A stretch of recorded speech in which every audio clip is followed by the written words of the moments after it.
Oh, hello there. Welcome back to some more Astroneer. Not welcome back necessarily. This isn't part of the series, so to speak, of me playing. This is a dedicated tour video of my Megabase now that I've completed it. Welcome. Oh, look at that view with all the stellar objects in the sky right now. They're all grouped up right now. That's cool. Anyway, welcome to my Megabase. We are on top of the northern gateway on Visanya. And I've been working on this for about a week or so. Let's take a quick look from... Oh, free me! Take a quick look from downstairs. I've got a little footpath here.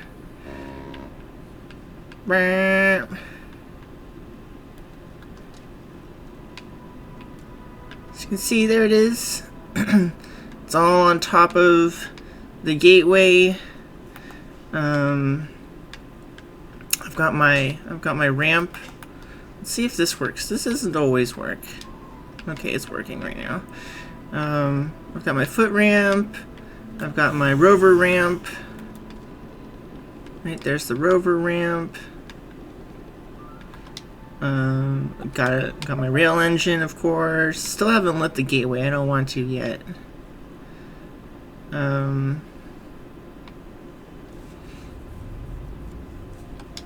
we go. So, what does this base do? This base turns dirt into resources. You probably could have seen that coming. Let's put on the toolkit, which is what I call a bunch of canisters in my inventory so I don't break the machine by accidentally picking something up that I don't need to pick up from the auto arms. There we go. No backpack slots. No backpack slots available. Leveling block. That is going to absorb a canister. That's fine. I'll just do that now. Give me a canister. Thanks. I'll put it back later. Alright. So, it starts out here. Here's where all the dirt comes in. I wanted it to be a lot of dirt in one location, right? I didn't want it to have separate dirt fueling stations, and I didn't want it to be small. So there's over 2,000 canisters of dirt here. Hold on, I forgot the number already because I'm smart like that. Let's do the math. There's 6 times 12, and these hold 24 times 24. There's 1,728 canisters in there. I will say I've already used 7 of these pylons. So 12 times 7 times 24. I've already used 2,016 canisters of dirt to build it. So, you know, this was expensive, this base. I will say the wind power is necessary if all of the machines are running all at once, which is uncommon. If you're not stress testing it like we're about to, you don't need this much power.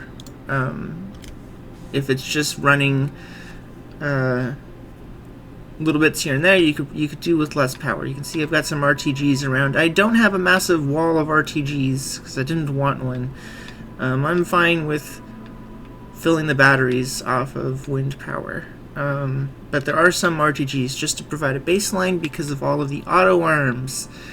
They all take up 1 unit of power just all of the time, right? So yeah, so now we can come in here now that we've got our toolkit. Boop. So all of the dirt pops onto this platform, and this is where I started the machine, was over here on the, is there something, I can normally walk through that, okay. I started over here. This was the first platform I built. Double ammonium printing. So, let's just walk around the outside. So this is what I started with, is hydrazine printing, right? That was important for getting around the base, yeah. Then right next to it, We've got graphite that's being printed over there and just being transported directly in here, but it can also go into this chemistry lab to create graphene. So you can see how I'm chaining these resources. You know, I needed hydrazine ultimately to make graphene. I need graphite also to make graphene. So here's hydrogen stored, here's graphite stored, and here's graphene stored, right? Graphene right here is used to make diamonds, so we've got room for diamonds, right? But also graphene, here it is, here's this arm right here. You can see the graphene also feeds this machine, which is making titanium alloy. Titanium alloy requires nitrogen, so we're collecting the nitrogen directly, right, within the machine. That's why we're on Visanya, because 3 out of 4 gases that we need for something are here. So let's talk about this titanium alloy. Well, over here next to the graphite is some resin that's printing. That resin feeds into 2 locations, from this arm here and this arm over here, onto small printers. You probably only need 1 at a time, but I just have 2 because it makes it easier. These small printers, their power is controlled by, okay, so like right here. Here we go. This right here. If this storage fills up, is it empty right now? Call me a liar, but I think that should be running right now. So there are some bugs with these sensors and stuff, like the sensors are bugged, but I'll talk about that later. Anyway, the resin gets fed onto the small printers. The small printers turn that resin into small canisters, these little dudes, which then get ground up into scrap, right? Ground up into scrap. That scrap is transported to right here, trade platforms. And this is how we get the metal from dirt. So the trade platform is set to trading scrap for titanite. Now I am curious, why is, oh no, that's on. Call me, now, am I crazy, or does that look like that has power? Why is that plugged into there? Okay, that makes sense. Doesn't that look like that has power to you? Shouldn't that be on? Shouldn't this be on? Why is there a resin here? That's weird. It's really weird. So, oh, something happened to this printer. Look at that. Another bug. This printer got reset somehow. And this printer's broken. Look at this printer, it's not working. Both of these printers got broken somehow. Okay. So the machine does require maintenance. Things just break. There's no reason these printers should not have been working. This one was off, but half printing. This one was reset to the first recipe. Bizarre. Anyway, that's gonna run a little bit right now. That's fine. So anyway, we're not gonna step through the whole machine, but now you understand this is how we get the titanium, right? This is how we get metal. So it's gonna be the same story for iron. There's iron, right? So titanium, we can store some titanium directly. Here's some titanium alloy. right? This gets processed, you know, back there. So it's a little far away. We transport it to right here, which means we can both store it and use it. That's right. We take that titanium alloy and that steel that we made from dirt, and we get nanocarbon alloys. You do need to supply the helium. There's 3 gases that you have to supply this machine. So it needs dirt, it needs helium, it needs methane, and sulfur. And you only need the helium, methane, sulfur if you want those 3 things that it makes. You want helium because it makes nanocarbon alloy, right? So yeah, it keeps going. Tungsten carbide, tungsten, very expensive lithium, zinc, aluminum, aluminum alloy, copper. There's no need to store it whatsoever, but I figured I was storing every other resource, so I might as well. Clay is here. Oh yeah, there's a canister of ammonium at the beginning, but we'll have to talk about that. Ceramic, quartz, glass. This is where you need the methane if you want silicone. So here's silicone, resin, organic, carbon. This is where you need the sulfur if you want explosive powder, but you know, quite honestly, you should just be building an explosive powder factory on Calidor if you want explosive powder. You know, that's why this has only even 8 spots of inventory instead of a full canister. There's no need to have that much explosive powder on this planet, or any planet, unless if I need that much explosive powder, go to Calidor. You know. Anyway, plastic and finally compound. Oh yeah, and there is an ammonium canister at the beginning, although it's not fed by auto arm. So okay, all of these I took out half of their resources. Yeah, and then for all of the metals, I took out 8 of their resources. So there's room in all of these for the machine to produce right now. And then if you see back here, there is an ammonium canister. If you want to harvest from it, you just enable its output. That does disable it from filling back up. In fact, I don't know why those didn't just pop onto there. Oh, that's right. It's on output mode. It's on output mode, so it won't fill up right now automatically from the same platform.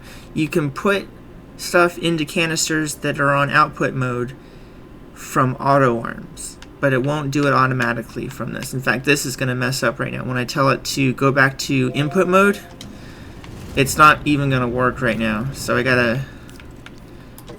that'll break. That won't work anymore. So that's just a little quirk of that canister. Let's just throw that away for now. You can see right there, a little sneak peek. There you go. We're automatically printing ammonium. There was room in the system for ammonium. Here's a little sneak peek of the scrapping process, right? You got resin to canister, canister to scrapper machine, and then let's see. Oh, the rocket took off. We missed the rocket launch. That's okay. We'll see more. But there it goes. The rocket came back. So that rocket, this scrapper will continue until this platform is full, and then this platform, when it's full, it turns off the auto arm over here. That's getting the resin right there. It turns that auto arm off when the titanium is full. Additionally, if the scrap machine gets full itself somehow, for whatever reason, if this gets full, then the platforms lose power. That's why there's a power switch right here. So the printers and the auto arm lose power if the scrap machine fills up somehow, and the auto arm itself turns off if the titanium fills up. So you got that double safety layer. It's important to be able to turn off this machine right here, this auto arm and these printers, because they will keep printing even once this little platform is full. You'll get 8 canisters, that's fine. Those printers will keep printing. I designed this incorrectly the first time I built it, and I came over one time and there was like 30 canisters in a pile here. Just like, some of them were like twitching and like glitching out because they weren't used to so many collisions. Like, so you don't want that many canisters. Look out. Test it. Design it carefully. Oh yeah, and this what is this? I don't use them anymore. This tether line, I've got a personal oxygenator, right? This tether line is the safety line. Don't cross this line. Like, if I have room on my inventory, if I cross this line, I should expect to be delivered a resource from the incoming auto arms. Example right here, if I were to be standing right here and the machine was turned on mode, I would be gifted a titanium alloy no matter what, right? So that's why I keep this backpack on. If you accidentally pick up, this is an important note, we're about to test the machine, one final note. If you have this toolkit, right, because these count repeaters that are controlling the titanium trade and the iron trade, the metal trade, right, they need to keep an accurate count. So if you suck up a scrap from this system and it goes to your backpack instead of the platform, the count is wrong. Now it'll stop working properly and you're going to have a mess. You're going to have scrap and titanium ore everywhere. So you want to put this toolkit on to avoid picking up scrap is the most important thing. Anyway, I'm glad I remembered to explain that. So anyway, you don't want to pick up scrap, and the tether line is the don't pick up resources automatically barrier. And that's all of the resources. There you go. Let's test this thing. Let me just come over here and make sure that I can... That's right, I turned these off earlier, so let's turn these back on. I wanted to say, hey, we have full dirt and it's starting over, but of course some stuff's been using some dirt right now, but it's basically full. I filled it up beforehand. Okay, so I turned those back on. Good, that's all that was off. So, I guess to explain one last thing about the machine's construction, I do have a dirt highway right here. So not all of the dirt is being processed off there. This is all for the metals. This is all for the metals, right? This dirt highway comes over here, and in fact even more metal is printed off of this point. The aluminum, copper, and tungsten and lithium are all printed off of this point as well. And then I've got another dirt mini highway to right here that feeds all of the basic materials. You can see the rest of the basic materials all being printed here. So there is some dirt highway action going on that explains that for when you see that. Anyway, without further ado,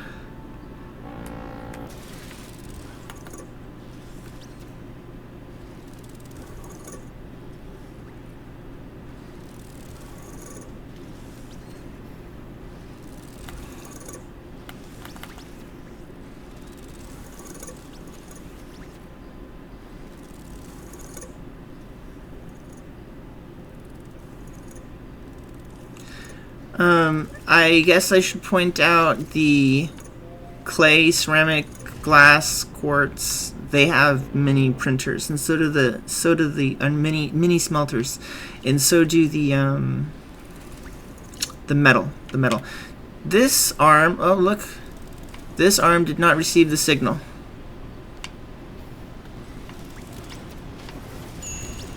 This arm did not receive the signal.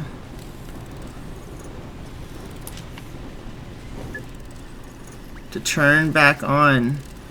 Okay, let's turn it on. There we go. This arm did not receive the signal.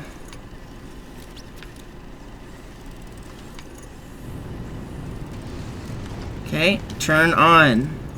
There you go. Look at this. Gotta do some bug testing now and then. This arm did not receive the signal. Please turn on. That doesn't look right.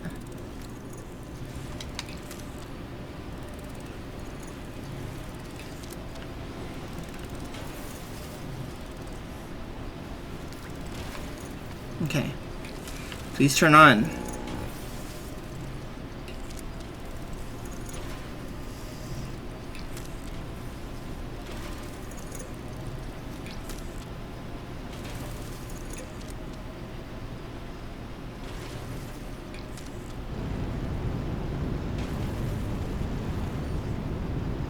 Oh, got some nanocarbon alloy printing up right there. Isn't that nice? We can watch a rocket launch in a minute. Let's see. I feel like something's wrong here. Yeah, something's wrong with titanium. I mean, not titanium, tungsten. Is it?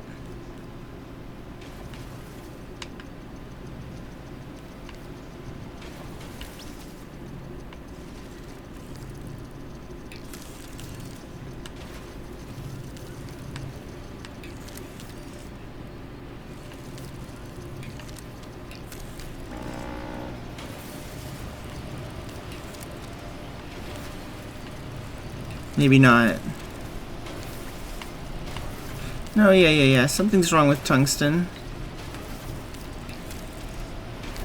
Count repeater is correct.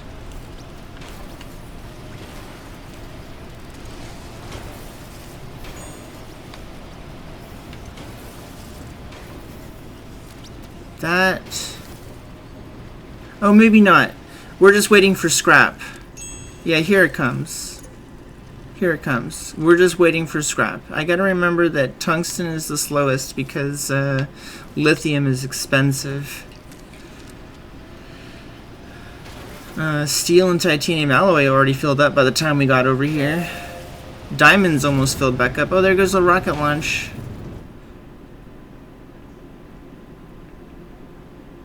Let's see, hydrazine. Hydrazine almost filled up again. Just waiting on a little bit more ammonium.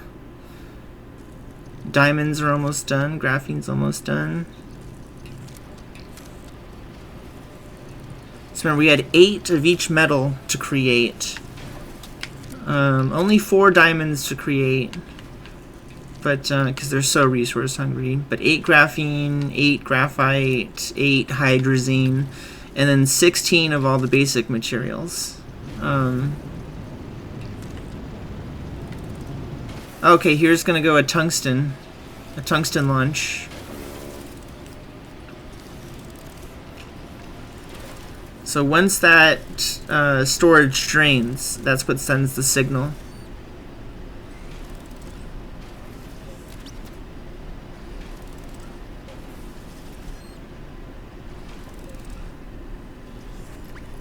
Off of that count repeater right there.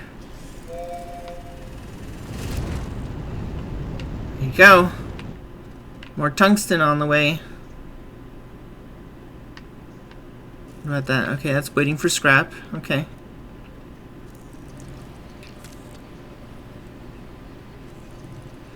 So let's see. Glass and quartz are still filling up. Plastic is still filling up. Silicone is done. It's interesting. It's plastic. Plastic's waiting on carbon. Some of that carbon went to carbon itself, right? And also explosive powders is using up some carbon. Okay. There's more plastic. Yeah. Okay, yeah. That's just the sound that's telling me every time the wind goes off. It's just for fun.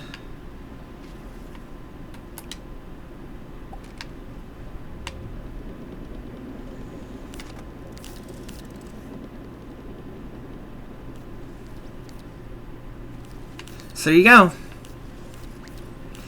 From dirt to nanocarbon. And everything else in between. Let's back up a little bit. There we go. My favorite is the automatic rockets. I love that. There it goes. I like that I built all of this and it's in a tiny area, right? I'll probably build versions of this base on like my friends' worlds or stuff that isn't compact like this. Making it compact is an extra challenge. You can just make it in a giant grid and use up as much space as you need and make it a lot easier, especially to bug test and problem solve. Obviously climbing inside of this machine is a visual nightmare, right? It's not fun inside of the machine to look at stuff.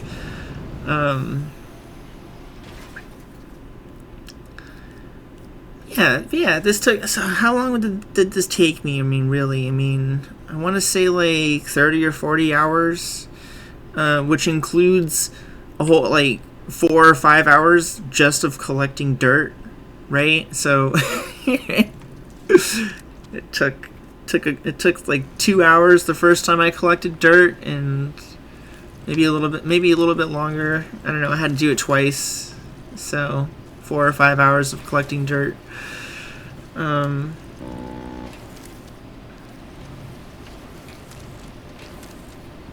There you go. Not much else to say. I think I covered all the basics. None of the rest of this is very important. Just a couple extra platforms with some stuff on it. Obviously you can see I built a train. Oh, we can watch the dirt highway for a moment. So the dirt highway was tricky because you have to have separate platforms for the incoming and outgoing. Otherwise, like right now, there's no room for an empty soil canister, right? It couldn't go on the same platform. So I had to stagger these just right to get the dirt to flow over here.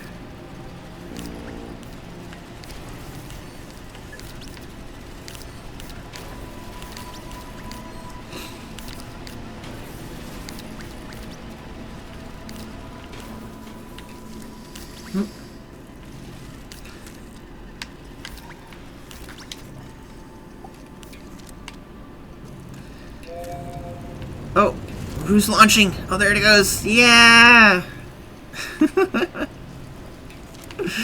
Alright, thanks everyone for watching. Thanks for checking it out. I appreciate it. Check me out on Twitch, Rinja_Aggie. I'll see y'all later. Bye. Take care.